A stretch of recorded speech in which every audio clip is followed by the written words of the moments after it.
If your Twitter or X says something went wrong, today in this video, I'm going to show you how you can fix it. So this happens when your application has a glitch in itself. This is not your device's fault, but let's see some methods that we can fix it.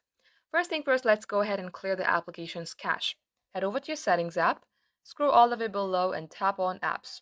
You search for X, then tap onto your app, tap Storage.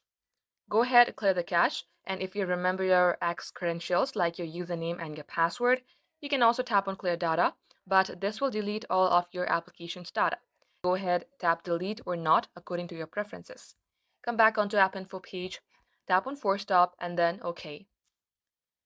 Now here, restart your device, and then once you have restarted your device, launch your X application and see if this fixes your problem.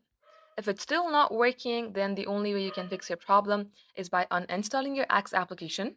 Long tap onto your app, tap on uninstall, tap OK, reinstall again, get logged into your account, and this shall work.